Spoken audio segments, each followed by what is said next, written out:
Bonjour à tous et bienvenue pour la matinale, l'émission quotidienne de CMC Markets qui débute à 10 heures. Je suis Nicolas Chéron, stratégiste pour vous servir et nous sommes aujourd'hui le vendredi 6 janvier. Le titre du jour est Suspense avant les NFP, les Non-Farm Payroll. Ce sont les chiffres mensuels de l'emploi aux États-Unis. C'est une des plus importantes statistiques publiées mensuellement concernant la macroéconomie aux États-Unis. C'est un chiffre clé que regarde la Fed de près pour ajuster sa politique monétaire. Donc cet après-midi à 14h30, ce chiffre devrait engendrer de la volatilité sur les indices, mais également le dollar qui a été relativement volatile ces dernières 48 heures. Donc voilà, nous allons faire le point sur ces marchés, sur certains indices, sur certaines devises. Nous sommes à la croisée des chemins. On va voir ensemble les dernières actualités et puis je répondrai à vos questions bien évidemment. Et on se retrouve ensuite à 14h15 pour le live NFP. Vous pouvez aller vous inscrire. Alors je mettrai le lien après la matinale sur Twitter, sur la plateforme de CMC Markets, également sur le site de CMC Markets dans la rubrique formation. En bref, nous allons faire un point sur ces marchés, sur les graphiques et on se retrouvera à 14h15 pour faire le suivi en direct de cette statistique majeure. Étant donné que c'est le dernier jour de la semaine et que je n'ai pas vu certains d'entre vous en 2017, je vous souhaite une dernière fois tous nos vœux de la part de l'équipe de CMC Markets, un bon trading et la santé pour 2017. Avant toute chose, un avertissement sur les risques concernant le caractère purement informatif de cette présentation et les CFD. Je vous invite à en prendre note. Vous pouvez, comme tous les matins, utiliser les fonctions de chat et de questions-réponses en haut de votre écran pour pouvoir converser avec moi. Dans cette émission, on verra les dernières actualités marché, macro, actions, les statistiques économiques passées et à venir, une figure graphique reconnue par la plateforme de CMC Markets et bien évidemment, je répondrai à vos éventuelles questions. Alors, en termes d'actualité marché, premier record historique pour le Nasdaq en 2017 à 5487,94 points. Le S&P 500 lui a clôturé à 0,1% de ses plus hauts historiques en cours de clôture à 2269 points. Le CAC 40 est de retour sur les 4880 points ce matin, un support. Il est un petit peu plus faible que les autres indices européens et la raison en est simple. Sanofi, un des poids lourds du CAC 40, perd 3% ce matin à cause d'une annonce négative. On verra cela dans quelques instants dans la partie action. Donc vous le comprenez bien, le Nasdaq est haussier, le S&P est haussier, le CAC est toujours haussier même si Sanofi pèse un petit peu sur les cours ce matin. On est donc toujours dans un marché qui est en tendance haussière, complaisant, confiant et qui s'est stabilisé sous des seuils records annuels ou historiques, dépendamment de l'Europe ou des États-Unis, en attendant cette fameuse statistique de 14h30. Le VIX vient corroborer cette analyse puisque nous avons assisté à un nouveau plus bas hier sur le Volatility Index à 12,97 points. Cet indice communément appelé l'indice de la peur est au plus bas. Quand il est bas, c'est que la volatilité est faible et que la complaisance est de mise. S'il décalait à la hausse, ce serait synonyme de stress sur les marchés. Le blé confirme le dépassement des 400 cents, résistance de moyen terme. On avait vu que les cours du blé à la mi-décembre avaient rebondi sur les 375-380 cents, leur plus bas de l'année. On avait vu des divergences haussières sur indicateurs. On avait défini ensemble une zone de résistance clé. Elle a été dépassée hier. Ça a été confirmé en séance. On a clôturé à 408 cents. Donc voilà, c'est la poursuite de ce scénario haussier déclenché. Le dollar index a cassé les 102 points hier, donc support de court terme. C'est la raison pour laquelle on est vraiment à la croisée des chemins ce jour, car il y a beaucoup de raisons qui ont fait que le dollar était sous pression hier. Déjà, d'une part, le dollar avait échoué sous ses plus hauts annuels et donc se repliait naturellement. D'autre part, on assistait à des prises de bénéfices puisque le dollar est haussier depuis cet été et on a cet après-midi une statistique d'importance. Donc certains ont potentiellement pris des bénéfices avant ce chiffre clé qui peut engendrer de la volatilité, des décalages. On a aussi le Mexique hier qui vendait beaucoup de dollars pour tenter de stabiliser le peso. On avait aussi l'enquête ADP hier, une statistique américaine sur l'emploi qui est ressortie bien inférieure aux attentes. Donc voilà, hier on a eu des prises de bénéfices, des mauvaises nouvelles, des flux qui ont pesé sur le dollar index. On a cassé un support et ce matin on revient au contact de support. La question est donc trou d'air ou signal baissier donné sur le dollar. Et je pense que la réponse nous sera donnée très clairement par les chiffres du NFP cet après-midi. Voilà. Donc il est trop tôt pour anticiper des cassures de résistance sur les indices. On pourrait très bien refluer sous résistance. Il est trop tôt pour anticiper pour moi une cassure du dollar à la baisse. Pour l'instant, il est pile poil sur la zone clé. Et donc vraiment, cet après-midi à 14h30, on devrait avoir de la volatilité et des signaux clairs qui nous seront donnés et qui nous permettront en théorie de savoir justement si les indices tiennent leur support et peuvent continuer de grimper et si le dollar fait un trou d'air ou bien s'il casse pour de bon son support, auquel cas il pourrait revenir sur les 100 points seuil psychologique clé. Du coup, l'or est à la croisée des chemins. L'or a bien rebondi ces dernières 2 semaines de 1130 $, support datant d'octobre 2015, à 1180 $. L'or a donc atteint un objectif technique. L'or a donc atteint un objectif technique à court terme, je vous le disais hier. Et pour pouvoir aller plus haut, il faudrait que le dollar accélère à la baisse. Pour l'instant, rien n'est certain. L'or reste dans une tendance baissière et pourrait également repartir à la baisse à tout moment, notamment si le NFP était très bon et soutenait le dollar. Donc, attendons que les marchés nous donnent une réponse claire. En termes d'actualité macroéconomique, tension sur les taux périphériques avec le 10 ans portugais de retour au-dessus de 4% pour la première fois depuis février 2016. Donald Trump a prévenu Toyota hier que s'il comptait construire une usine au Mexique, leurs impôts douaniers allaient augmenter. Concernant les primaires de gauche, selon France TV Harris pour BFM, Manuel Valls est à 43%, Arnaud Montebourg à 25% et Benoît Hamon à 22%. Et puis enfin, selon Bloomberg, les officiels chinois réfléchiraient à de potentielles représailles si Donald Trump impose des droits de douane prohibitifs sur les exportations chinoises. Côté entreprise, Sanofi voit son anticholestérol, le Praluent, interdit aux USA pour violation de brevet à la demande de Amgen. C'est la raison pour laquelle Sanofi est lanterne rouge et perd des pets de 3% à l'ouverture. Et c'est ça qui fait que le CAC 40 est sous pression ce matin par rapport à d'autres indices européens comme le DAX qui sont plus solides. En Corée, Samsung relève son objectif de croissance annuelle. Il vise une croissance annuelle de 49,8% du bénéfice d'exploitation. Et ce, malgré les déboires du Galaxy Note 7. Vous vous souvenez, cette année, on a parlé du fait que Samsung avait un de ses téléphones qui explosait. Les batteries explosaient et cassaient les téléphones. Et bien, malgré le fait que la société a dû retirer ce téléphone, malgré le fait qu'elle a dû opérer des remboursements, elle vise toujours une très belle croissance annuelle de son bénéfice d'exploitation. On a un beau décalage haussier aussi ce jour sur Areva. Areva cède sa participation dans Adwen à Gamesa et ça juge 3,7%. Areva était dans un triangle que l'on a surveillé ensemble depuis plusieurs séances, plusieurs semaines. Je vous en ai parlé à plusieurs reprises et elle tente de sortir aujourd'hui de ce triangle à la hausse. Il pourrait donc être intéressant de suivre le titre Areva dans les séances à venir. Et puis enfin Adocia. Toujours dans ce secteur des biotech qui est recherché, comme je vous le disais hier, c'était le titre de la matinale.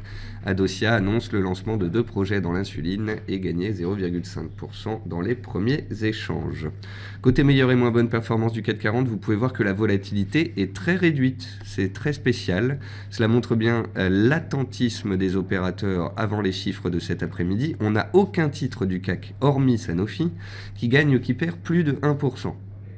Donc on est vraiment dans une volatilité écrasée, un attentisme à son comble. Les opérateurs, maintenant qu'on a eu des mouvements de rattrapage sur certains secteurs, des mouvements d'ajustement, des prises de bénéfices sur des bancaires, on attend de voir la suite. Et pour pouvoir parler de cette suite, il nous faut des statistiques des fondamentaux. Et ça, les NFP en sont très clairement. Côté statistiques passées ce matin, les commandes aux usines en Allemagne sont ressorties en baisse de 2,5% en ligne avec les attentes. Les ventes au détail en Allemagne sont ressorties en baisse de 1,8% contre des attentes à moins 0,8%, donc un chiffre un peu en deçà des attentes. À 11h, on aura la confiance des consommateurs en zone euro, également les ventes au détail. À 14h30, on aura les chiffres de l'emploi au Canada et bien évidemment aux États-Unis. À 16h, on aura l'indice PMI IV au Canada et les commandes industrielles aux États-Unis. Donc voilà, nous attendions la rentrée, le retour des investisseurs, de la volatilité et voilà le grand retour des statistiques avec une belle série cet après-midi. Et puis pour finir, une figure graphique reconnue par la plateforme de CMC Markets en données journalières sur le titre Eramet. Et vous voyez ici Eramet qui plafonne, qui bloque sous les 59,60, qui est dans un triangle et qui tente d'en sortir par le bas. On a une zone de soutien ici à 55,80, 56 € sur Eramet. Donc voilà, on peut garder en tête ce triangle. On peut aussi identifier clairement ici un support clé à 55,80, 56. Donc en gros, on verra dans les heures qui viennent ou début de semaine prochaine. Au-dessus des 59,50 et de la résistance ici, on aurait potentiellement un beau décalage haussier vers les plus hauts de décembre, les 65 €. Au contraire, sous les 55,80, 56 €, on pourrait avoir une accélération baissière en direction des plus bas récents à 52 €. On sait qu'Eramet est très sensible au 440, donc si le 440 par exemple cassait un support cet après-midi après les chiffres américains, des titres comme Eramet qui ont un bêta élevé, c'est-à-dire qui ont une corrélation forte à l'indice et qui vont avoir tendance à gagner 3% quand l'indice gagne 3% ou perdre 3% quand l'indice perd 1%. Voilà, elles auront tendance à décupler en fait la performance de l'indice. On va passer sur la plateforme de CMC Markets. Donc on a le DAX qui a débuté l'année en fanfare et puis qui consolide depuis. Il est attentiste, on verra cet après-midi avec les chiffres. Le 440, comme je vous le disais, il est posé sur le même support qu'hier, les 4880 points qui tiennent pour l'instant très bien, et ce malgré Sanofi qui pèse sur l'indice. On a l'indice italien qui caracole en tête des hausses sur ses plus hauts annuels, ce qui vous montre bien l'appétit pour le risque ambiant. Et puis aux États-Unis, on a le Dow Jones qui est attentiste, posé sur MM20 et MM7, coincé au milieu de son range. Et on a le S&P 500 qui est haussier dans toutes les unités de temps possibles et imaginables et qui est pile poil sous ses plus bas historiques du 13 décembre dernier en cours de clôture à 2272 points. Voilà, est-ce que les NFP vont entraîner une accélération à la hausse ou une conso? On verra ça ensemble à 14h30. Sur le marché action, comme je vous le disais ce matin, on a une volatilité qui est tout de même réduite. Sur le titre Swatec, je vous prévenais déjà hier du fait que la configuration était sacrément dégradée et que après 300% de hausse du titre, une consolidation était tout à fait légitime. Le titre Swatec a cassé sa moyenne mobile ce matin, il a gapé à la baisse et il perd actuellement 5,5%. Donc voilà, on a eu un parcours magnifique cette année sur Swatec qui est passé de 40 centimes en février à 1,70 € en décembre, enfin non, au premier jour de l'année. Et il faut tout simplement laisser le temps au temps, hein, sur certaines configurations, on ne peut pas monter en ligne droite éternellement. AB Science dans les biotech consolides. En effet, je vous ai montré avant-hier sur AB Science qu'elle avait touché la zone des 17 €, 17,50 €. C'est une zone de résistance clé. Il est donc tout à fait légitime, alors que le titre AB Science vient de doubler en l'espace de 6 semaines, qu'il consolide désormais. Selectis, c'est la même chose, appréciation du titre de 13% en l'espace de 4 jours, le titre consolide ce jour. Genfit, c'est pareil, on est bien monté ces dernières séances, on consolide ce jour, et on travaille la zone des 23 € qu'il faudra absolument tenir pour pouvoir aller plus haut, sinon on considérerait la hausse d'hier au-dessus des 23,50 comme un possible excès. Sanofi est en baisse de 2,5%, mais vous voyez qu'il n'y a pas non plus le feu au lac. C'est un retour sur support, sur la moyenne mobile à 50 périodes qui passe par les plus bas et qui encadre la tendance haussière. Sanofi consolide, mais ne devient pas baissière pour autant. Nicox s'est arrêté à 9,85 € alors qu'on avait défini ensemble une résistance à 10 €. Tout comme les autres biotech dont je viens de vous parler, le titre Nicox consolide ce jour. On peut noter d'ailleurs ici qu'on avait eu des clôtures et des tests des 9,60, 9,65 à plusieurs reprises en juillet et en septembre. Et il semblerait que ce seuil est tenu en cours de résistance en clôture. Donc prudence ici aussi. Le titre Nicox était à 7 € il y a 2 mois. Il est à 9,34 €. Il a gagné 30% en l'espace de quelques semaines et il a gagné surtout 15% en l'espace d'une semaine. Donc voilà, on a eu des décalages haussiers, des rattrapages, des bonnes nouvelles sur les titres Biotech, AB Science, Selectis, Genfit, Nicox. Et ces titres, après ces fortes hausses de court terme, entament des consolidations. C'est la même chose sur STM. STM, je vous en ai parlé il y a 2 jours, car le titre STM cassait pour la première fois sa moyenne mobile à 14 périodes. On voit bien ici donc un changement de rythme. On a eu une tendance haussière entre juillet et octobre, puis une accélération de la hausse jusque début janvier. Et depuis début janvier, on a des prises de bénéfices, on a cassé la moyenne mobile et vous voyez qu'on tente potentiellement de réintégrer le canal haussier dans lequel on était avant. Si on rebondit ici à 10,16 €, qu'on tient pas au-dessus du haut de canal et qu'on tente de remonter à la hausse, pourquoi pas? Par contre, attention, si on réintègre ce canal, le risque de revenir vers la zone des 9 €, 9,30 € et les records de 2015 serait très important. Il ne faut pas oublier que le titre STM vient de 4,70 € et est monté vient de 4,70 € en juillet dernier. En 6 mois, le titre a doublé. Et il a dépassé ses records de 2015. Un retour vers ce seuil ne serait qu'un légitime pullback dans une tendance haussière de moyen terme. Donc voilà, à garder à l'esprit. Et puis dans les hausses, Areva. Voilà, Areva, c'est clairement la configuration action la plus positive que j'ai vue ce matin. Areva sort d'un triangle après avoir fait une tendance baissière puis une stabilisation à plat. Le titre est bloqué sous les 4,76. Il faudra les dépasser. Au-dessus de ce seuil, les 5 €, voire plus, seraient apportés. Valorec, elle est toujours recherchée, elle continue de grimper dans un biseau. Car comme je vous l'ai expliqué, tant qu'on est dans un biseau, on peut continuer de monter. Seule la cassure de la borne basse de ce biseau changerait la donne. Dans les hausses, on retrouve aussi le titre Esso qu'on avait vu ensemble.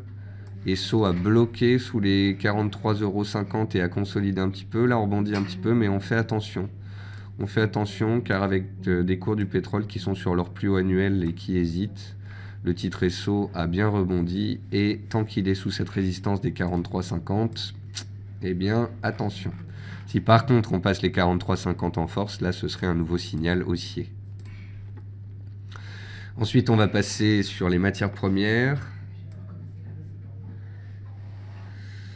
Alors, sur les matières premières, on a le gaz qui continue sa consolidation. Je vous en ai peu parlé cette semaine. J'attends qu'il revienne sur un support clé et j'attends qu'il fasse une réaction positive à un moment donné. En attendant, c'est les vendeurs qui ont la main. Le sucre consolide après avoir enchaîné pratiquement 4-5 séances haussières consécutives. Donc, voilà, on avait cassé ici une résistance qui redevient support et on est très rapidement revenu sur un niveau ici de résistance, les 21 cents. Et donc là, on assiste en fait à une latéralisation des cours entre les 19,50 et les 21 cents. Sur les cours de l'argent, on est dans une tendance baissière de moyen terme. On a connu un rebond cette semaine, notamment grâce à la baisse du dollar. Et comme je vous le disais tout à l'heure, qui tout double sur le dollar avec les NFP cet après-midi. On verra si c'est la fin du rebond des métaux précieux, une reprise de la tendance baissière dans les canaux baissiers, ou si au contraire, on va chercher les résistances suivantes, en l'occurrence les 17,20 $ sur les cours de l'argent. Les cours du cuivre sont très neutres et ont bloqué sous résistance comme indiqué hier. Les cours de l'or ont touché les 1180 $ et refluent un petit peu sous ce seuil, mais vous voyez qu'on est dans une tendance haussière de court terme et que si le dollar échouait à se reprendre cet après-midi, l'or pourrait très bien aller chercher les 1200 $. Donc pour l'instant, les acheteurs ont la main à court terme et ce jusque nouvel ordre, et ça c'est quelque chose qui a changé. Car l'or, depuis juillet dernier, était quand même dans une tendance baissière. Et là, pour la première fois, on a une tentative de rebond. Après, regardez, c'est pas la première fois, c'est la deuxième fois en fait qu'on a cette tentative de rebond. Regardez ici, en octobre-novembre, on avait une chute de l'or, puis une remontée progressive avant une reprise de la chute. Donc attention, vous voyez que ici, on a plus ou moins la même chose. Chute de l'or, remontée progressive, et on est sous résistance. Donc tout dépendra du dollar. Est-ce qu'on va aller rechercher 1150 ou 1200 $? Nous verrons cela cet après-midi.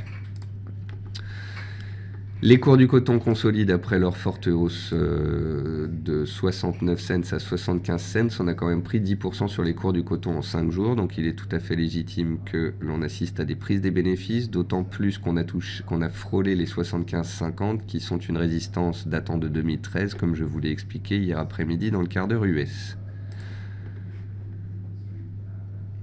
Le maïs tente de s'extraire de son range par le haut. Enfin, c'est poussif, c'est lent, mais c'est intéressant à noter. Il a clôturé pour la première fois en dehors de son range au-dessus des 350 cents hier. Et il faudra voir s'il accélère à la hausse aujourd'hui ou s'il réintègre ce range invalidant les perspectives haussières. Me concernant, j'ai préféré suivre les cours du blé, qui sont beaucoup plus punchy depuis une semaine. Les cours de blé donc, nous avaient fait un beau test de leur plus bas du mois de décembre le 23 décembre dernier. On avait des divergences sur indicateurs, on avait un test positif de support, on avait une oblique qui passait par tous les plus bas.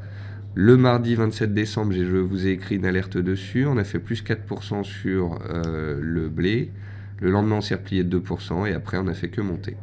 On a cassé les 397 cents en cours de clôture les plus hauts du mois de décembre. On a cassé les 398 cents les plus hauts du mois de décembre. On a cassé les 400 cents, ce seuil psychologique, et on a cassé l'oblique baissière qui bloquait les cours. En d'autres termes, les acheteurs ont très clairement pris la main à court terme, et ce, tant qu'on sera au-dessus des 398 400 cents. Oui, certes, à court terme, là, tout de suite, vous allez me dire, oui, mais Nicolas, on arrive sur une zone de résistance, ici, à 410.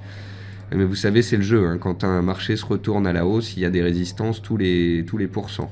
Voilà. Comme je vous l'ai déjà expliqué à de nombreuses reprises, plutôt que de me focaliser sur les résistances quand on est dans une tendance haussière, je préfère me focaliser sur la tenue des supports. Donc en gros, tant que les supports ne cassent pas, la probabilité d'une reprise de la hausse à tout moment et d'une cassure des résistances reste forte. Seule la rupture d'un support peut changer la donne.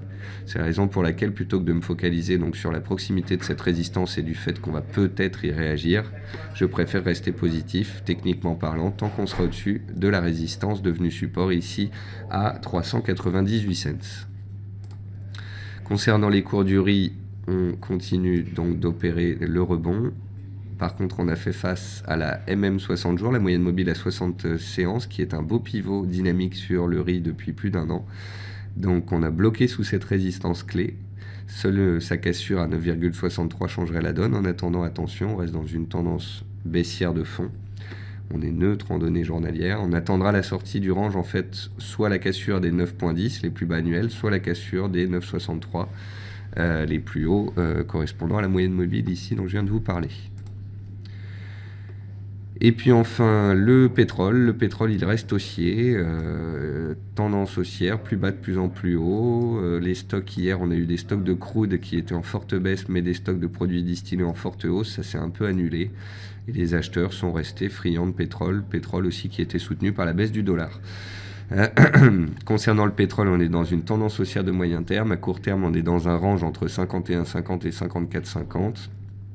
La sortie de ce range sera un signal fort. En attendant, il y a un biais positif tout de même qui est à noter puisqu'on fait des plus bas de plus en plus haut et la tendance reste globalement haussière. Et puis pour finir, le platinium dont j'avais parlé mardi, je vous ai fait une alerte à la cassure ici des 920 cents. 920 $, excusez-moi. Il a atteint les 950 $ avant-hier, il a cassé les 950 $ hier, il est à 967 $. Depuis la cassure de son biseau, il a donc gagné 47 $. Voilà, pour ceux qui suivent les figures chartistes et qui rentrent pile poil sur les cassures, ça donne quand même de très beaux résultats. Et puis pour finir, avant de répondre à vos questions, les devises. Sur les devises, c'est qui tout double sur le dollar américain. Voici le dollar américain.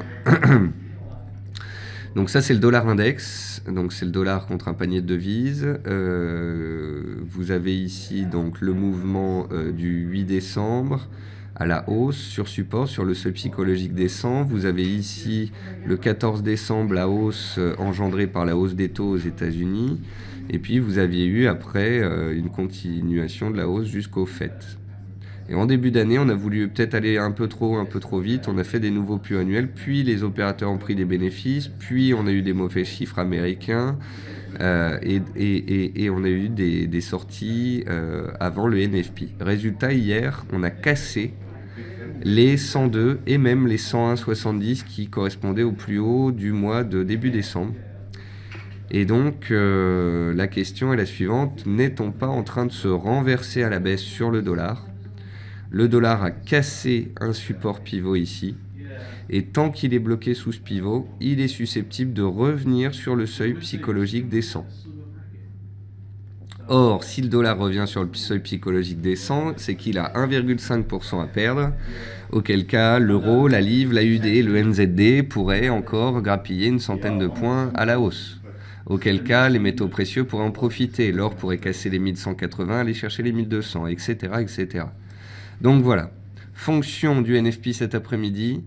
Si le dollar accélère sous les 101,30 les plus bas d'hier, eh bien c'est que potentiellement on a eu un breakout baissier sur le dollar et on a des plus forts, des dégagements plus importants qui pourraient intervenir en direction du seuil psychologique des 100 sur le dollar index, auquel cas donc les actifs dénominés en dollars, les paires du forex en dollars et les matières premières telles que les métaux précieux profiteraient très certainement de cela. Au contraire, si le NFP par exemple est excellent, et que le dollar nous fait un bel avalement haussier du chandelier d'hier et clôture au-dessus des 102 points, alors ça aura été un trou d'air sur le dollar et on repartirait comme en 40 dans le sens de la tendance haussière. L'euro, la livre, l'AUD et l'or repartiraient alors à la baisse. Voilà, donc nous verrons tout cela ensemble à 14h30, enfin à 14h15. Je vais maintenant regarder vos questions. Alors, Jean-Louis me dit « Bonjour Nicolas, Nicox n'a-t-elle pas buté sur une ligne de Fibo à 9,65 ?» Vous l'avez vu Jean-Louis, j'avais votre question en tête, je vous ai montré les 9,65 ce que c'était également. C'était un beau niveau de résistance horizontale. Donc, tant qu'on est dessous, attention. Beau parcours de Nicox ces derniers temps, mais là on assiste à des prises de bénéfices. Philippe me demande ce qu'il en est sur Zodiac. Alors Zodiac, la séance du jour, la clôture du jour sera d'importance parce qu'en fait Zodiac, ça fait 8 mois qu'elle est coincée dans un range. Et en cas de cassure de ce range en clôture à la hausse, eh bien ce serait un beau signal haussier qui nous serait donné. Alors, la chose un petit peu plus particulière, c'est que hier, le titre Zodiac a gagné 3% et est sorti de ce range à la hausse en cours de clôture parce que le titre a été relevé par une agence de notation. Donc si vous voulez, je trouve que c'est une cassure forcée. En plus, vous voyez que le titre est monté en début de séance hier, mais qu'il n'a pas continué de grimper par la suite. Et vous voyez aujourd'hui que les opérateurs prennent des bénéfices. On n'est pas à l'abri d'une clôture sous les 22,50 à l'intérieur du range. Vous voyez en plus qu'il y a un gap haussier qui a été laissé ouvert sur Zodiac. Donc, soit on a fait un petit excès haussier hier grâce à un relèvement de recommandation, on réintègre le range, on va clôturer le gap et on reste dans ce range en attendant une véritable sortie. Soit, cet après-midi, les acheteurs s'emparent du titre, on tient les 22,50, on tient le support horizontal, ancienne résistance, devenu support, on ne comble pas le gap et on part à la hausse assez vite. Mais cette option, pour moi, a moins de poids, car il faut quand même noter que hier comme aujourd'hui, après des ouvertures positives, les vendeurs ont pris la main dès le début de la séance et les chandeliers sont dans le rouge. Donc, sauf cassure du cours d'ouverture à 20,67 et accélération haussière, le scénario baissier a plus de poids ici que le scénario haussier. Mais voyons la clôture. Ensuite, Paul me parle des taux IBOR qui ont effectivement décalé hier sur les marchés chinois. Donc tout ça, je le suis de près. Stéphane nous dit, pourrait-on parler du sucre blanc? Donc je vais regarder ça. Stéphane dit, Cassure par le haut d'un triangle résistance sur BNP. Alors on va la regarder. Alors le sucre blanc, le voici. Alors le sucre blanc, je le regarde moins que le sucre brut, mais vous voyez, il me suffit d'ouvrir un graphique pour trouver la résistance sous laquelle on vient de buter hier. Donc voilà, il faut garder en tête que le sucre blanc et le sucre brut sont haussiers à long terme, mais que depuis 6 mois, c'est plus très clair. On a eu un mouvement baissier très fort en octobre-novembre, début décembre. Là, on a eu un rebond technique puissant pendant une semaine et ce rebond semble être terminé depuis hier. On pourrait donc assister désormais à une latéralisation des cours avant de donner de nouveaux signaux et de donner potentiellement une nouvelle tendance. Stéphane nous parle de BNP. Alors BNP, je ne me casse pas la tête à chercher un triangle ou quoi que ce soit. BNP, c'est ça. Ça, c'est un graphique hebdomadaire de BNP sur les 3 dernières années. Vous voyez que BNP est pile poil sur les 61,80, les plus hauts des mois de décembre et les plus hauts de 2014. BNP est exactement dans la même situation que Société Générale. BNP vient de gagner 50% en l'espace de 6 mois après le Brexit et vient d'atteindre une zone de résistance majeure qu'elle n'a pas dépassée en cours de clôture hebdomadaire. Si BNP clôture sous 61,80 en données hebdomadaires, les risques d'une consolidation la semaine prochaine sous cette résistance clé restent très forts. Et c'est la même chose sur Société Générale. Si vous voulez que je retourne cela, eh bien, en gros, il faudrait que les bancaires françaises arrivent à clôturer au-dessus de leur résistance hebdomadaire ce soir afin de donner des signaux haussiers et de continuer de grimper et de soutenir le CAC. Vous voyez bien ici qu'on a un mouvement très puissant sur BNP qui s'est fait ces 6 derniers mois. Vous voyez qu'on bute sous les 63 €, qu'on n'arrive pas pour l'instant à clôturer clairement en données hebdomadaires au-dessus des 61,80. Donc cette fin de semaine sera d'importance. Jean-Michel me demande de parler du gaz. Comme je vous l'ai dit, Jean-Michel, le gaz ne m'inspire absolument rien du tout. Il est en consolidation baissière. J'attends qu'il fasse une réaction sur un support avant d'en parler de nouveau. Philippe nous dit, de nombreux banquiers centraux se sont inquiétés, estimant que la Fed pouvait être amenée à relever ses taux plus vite que prévu pour contrer une accélération de l'inflation. Oui, enfin ça, Philippe, vous savez très bien ce qu'il en est actuellement de ce fameux débat de l'inflation. Regardez les chiffres d'inflation en zone euro, ils sont remontés, et ce depuis des mois. Mais quand vous regardez les véritables chiffres de l'inflation hors énergie, c'est-à-dire l'inflation corps, elle est au même niveau en Europe qu'il y a un an. Et l'inflation américaine, c'est la même chose. Donc, dire que l'inflation va exploser tellement vite que la Fed va devoir remonter ses taux rapidement, on verra bien, hein, parce qu'en 2015, on nous a parlé de 4 hausses de taux, on en a eu une. En 2016, on nous a parlé de 3 à 4 hausses de taux, on en a une seule. En 2017, je demande à voir les 3 hausses de taux. Et je demande à voir la hausse de l'inflation. Voilà. Enfin, David me dit, bonjour Nicolas, que pensez-vous du titre Toshiba? Je n'ai pas d'avis, David, sur ce titre, je ne l'ai pas regardé depuis longtemps. On va regarder ça, Toshiba. Ah, j'ai pas les titres japonais sur ma plateforme, j'ai pas l'action, je n'ai pas l'action Toshiba, désolé David. Je regarderai si je peux vous préparer un graphique et le poster sur Twitter. Gilles me dit, quel actif or, euro, dollar ou autre réagira le moins violemment suite aux sorties de chiffres cet après-midi? L'or comme l'euro seront violents, je pense, cet après-midi, tout comme les indices. Donc je pense que comme d'habitude, quand on a les NFP, il est bon de voir le chiffre, de voir la première réaction de marché, de voir la seconde réaction de marché, de se donner au moins 15 minutes après les chiffres pour voir quelle est la véritable tendance donnée par ces publications macroéconomiques. Voilà, bah écoutez, j'ai répondu à la plupart de vos questions, je vais vous laisser là. Je vois quand même 2 questions sur Action pour terminer, je vais les regarder. Donc vous avez Nokia et Orpea. Alors Orpea, Eric, je ne sais pas si c'est vous qui m'avez déjà posé la question il y a quelques semaines sur le titre Orpea, mais je vous avais dit de faire attention, me semble-t-il. Donc Orpea, la voici. Orpea était dans un canal baissier, elle a réussi à en sortir par le haut, elle bloquait sous les 76 €, elle a réussi à casser cette résistance et accélérer, mais par contre cette réaction baissière du 3 janvier sur Orpea n'est pas très belle. Ça c'est un avalement baissier.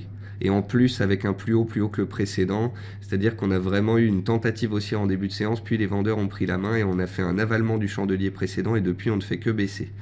Donc prudence ici sur Orpea, les 3 chandeliers baissiers, c'est les 3 corbeaux, 3 chandeliers rouges baissiers consécutifs.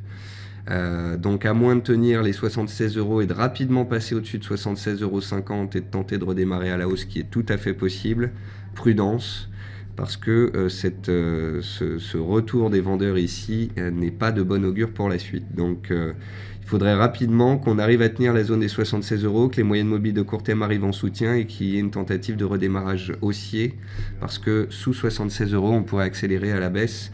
Et cet échec ici sur 78 € pourrait être qualifié de piège haussier.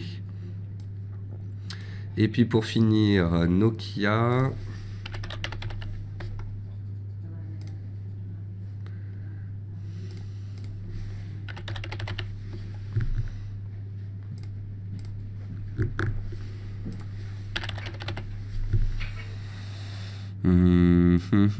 Ouais, Nokia, il faut que je la déclenche aussi. Je vais m'ouvrir des nouveaux titres sur ma plateforme, les actions japonaises, des actions supplémentaires sur la zone euro. Et comme ça, je pourrai vous en parler la semaine prochaine. Voilà, sur ce, c'est la fin de cette matinale. Merci à tous pour vos questions. Merci d'être venus, tout simplement, pour cette émission quotidienne qui est tous les jours à 10h. J'espère vous retrouver à 14h15 pour le live NFP et puis par la suite à 15h45 pour faire le dernier point de la semaine sur les marchés US. Bon appétit à tous et à tout à l'heure.